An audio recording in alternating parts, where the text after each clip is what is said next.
Zuniceratops, the pathfinder of the horned dinosaurs. Around 90 million years ago, during the mid-Cretaceous period, on the arid plains of what is now New Mexico in North America, a remarkable dinosaur made its mark in evolutionary history, Zuniceratops. It was not a giant like Triceratops, nor did it possess the massive, intimidating horns of its descendants. Yet Zuniceratops stood as the first stepping stone toward the rise of the mighty horned dinosaurs, the Ceratopsidae. Its discovery shed light on the origins of one of the most iconic dinosaur families to ever walk the earth. Size and appearance. The features of a pioneer, measuring about 3 to 3.5 meters in length and weighing only 150 to 200 kilograms, Zuniceratops was no heavyweight. Roughly the size of a large horse, it was far smaller than the colossal ceratopsids that came after. But its body already carried the early blueprint of the great horned dinosaurs. Above its eyes rose two modest horns, curving slightly forward, a clear sign of its evolutionary direction. At the back of its head stretched a bony frill, lighter and less solid than those of its successors, yet still offering protection and a display surface. Its beak, sharp and strong, was perfectly adapted to shear through tough vegetation. Its skin was likely earthy brown, gray, or green, blending with the dry, scrubby landscape. Stripes or darker patches across its frill may have served as signals during mating displays or as camouflage from predators lurking nearby. Habitat. Life in a harsh, semi-arid world tops lived in a land where survival was always a challenge. The climate alternated between short, green, wet seasons and long, unforgiving droughts. The landscape was a patchwork of primitive grasslands, shrubs, and sparse forests near rivers and floodplains.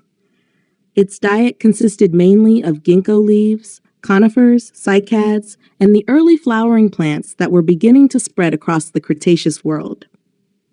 During the dry season, herds of Zuniceratops would travel long distances to seek fresh vegetation and water sources, often sharing these oases with hadrosaurs, ankylosaurs, and predatory theropods like dromaeosaurs and mid-sized tyrannosauroids. Behavior and survival. The strategy of the clever Zuniceratops lacked the brute strength of its descendants, but it thrived through social cooperation and herd defense. Scientists believe it lived in groups of 6 to 12 individuals. In danger, adults formed a protective circle with their horns facing outward, while the young clustered safely inside. Against swift predators like raptors, they would scatter to confuse the attacker, then regroup once the threat passed.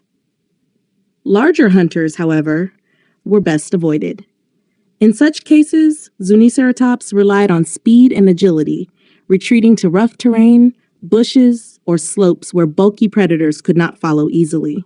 During mating season, males likely engaged in horn-to-horn contests. These were not deadly duels, but rather shoving matches that established dominance and earned the victor the right to court females. Fun fact! A precious evolutionary bridge. What makes Zuniceratops truly special is its position as a transitional form.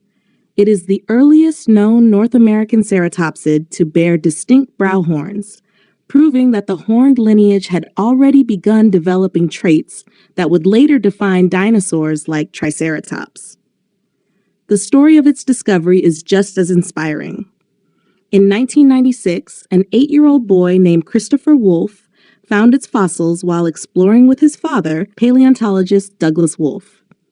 This remarkable find not only advanced science, but also showed that groundbreaking discoveries can be made by anyone at any age.